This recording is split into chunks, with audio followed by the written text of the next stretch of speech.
किसी ने बड़े कमाल की बात कही है कि भूलने वाली सारी बातें याद हैं, इसीलिए जिंदगी में विवाद है। हाय गाइस, मेरा नाम है आरजे कार्तिक और आपके लिए एक छोटी सी कहानी। ये कहानी भगवान गौतम बुद्ध के दो शिष्यों की, दो बौद्ध भिक्षुओं की, जो कि उनके साथ में मठ में रहते थे। पहला वाला सीनियर था, दूसरा वाला जूनियर था। सीनियर का मतलब बुजुर्ग थे, उम्र में ज्यादा थे, और उम्र में बड़े होने के साथ साथ वो उस मठ में काफी लंबे समय से रह रहे थे, तो इस तरीके से भी सीनियर थे।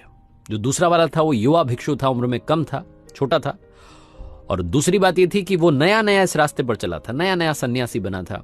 जो मोक्ष का रास्ता है उस पर उसने बस चलना शुरू ही किया था। जो सीनियर वाले थे वो काफी समय से चल रहे थे, प्रैक्टिस कर रहे थे, मोक्ष तक पहुंचने की तपस्या कर रहे थे। बरसात का मौसम था, जो मठ था वो जंगल के बीच में था, गांव से, नगर से डिस्टेंस थी काफी, और रूटीन था कि आपको जाना है, भिक्षा मांग करके, भिक्षा ग्रहण करके वापस आना है। तो उसी रूटीन को फॉलो करते हुए दोनों निकल पड़े। हल्की हल्की बरसात हो रही थी। शाम तक जब भिक्षा इन्होंने ग्रहण कर ली, उसके बाद गांव से वापस मठ की तरफ आ रहे थे। हल्की हल्की बरसात तब भी हो रही थी। जो गांव से मठ का रास्ता था उसमें बीच में नदी पड़ती थी, और बारिश के चलते नदी उफान पर थी, पानी तेज गति से बह रहा था। नदी के इस किनारे पर पहुंचे, उस किनारे तक जाने की कोशिश कर रहे थे, पार करना ही चाह रहे थे, उस तैयारी में थे। तभी इन्हें अचानक से किसी लड़की की आवाज सुनाई दी। इन्होंने पलट करके देखा तो वहां एक सुंदर कन्या खड़ी थी। दूर से देखने पर ऐसा लग रहा था कि मानो अप्सरा खड़ी है। इतनी सुंदर, अत्यंत सुंदर, स्वर्णाभूषण उसने पहने हुए थे, और ऐसा लग रहा था कि वो राजसी कन्या थी। उसने मदद मांगी, इन्हें आवाज लगाई, उसके पास गए, जाकर के प्रणाम किया।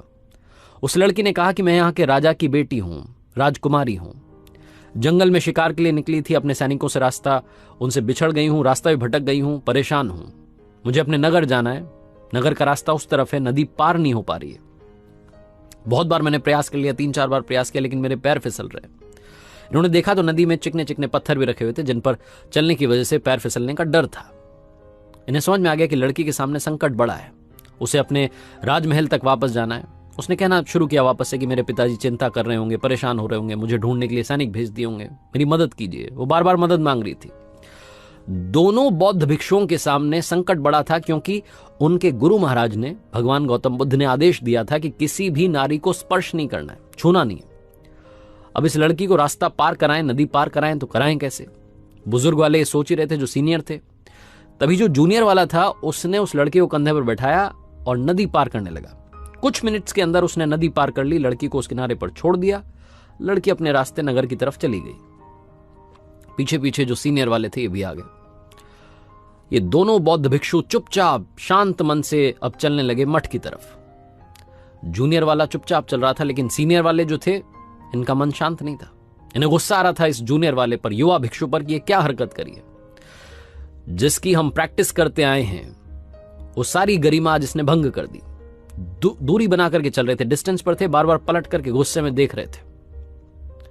मठ तक पहुंच गए। संध्या का समय हो चुका था, हाथ मुंह धोए, भोजन करने के लिए बैठे।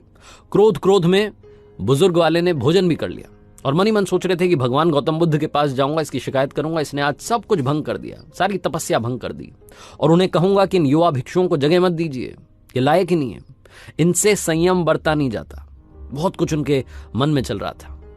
भोजन फटाफट करने के बाद में भगवान गौतम बुद्ध के पास गए, तेज आवाज में सुनाने लगे, शिकायत करने लगे। बाकी के जो भिक्षु थे वहां इकट्ठा हो गए। भगवान गौतम बुद्ध ने कहा कि बुलाइए। युवा भिक्षु को बुलाया गया। उससे पूछा गया कि ये जो कह रहे हैं क्या ऐसा हुआ? क्या वाकई में आपने शाम में किसी नारी को अपने कंधे पर बैठा करके नदी के दूसरी तरफ छोड़ा? क्या ऐसा हुआ कि आपने किसी नारी को स्पर्श किया? वो जो युवा भिक्षु था उसने याद करते हुए कहा कि कौन सी नारी? हाँ, याद आया, वो शाम में मैंने एक लड़की को नदी पार करवाई थी अपने कंधे पर बैठा करके, लेकिन उसे नदी के दूसरे किनारे पर छोड़कर मैं मठ में आ चुका हूं।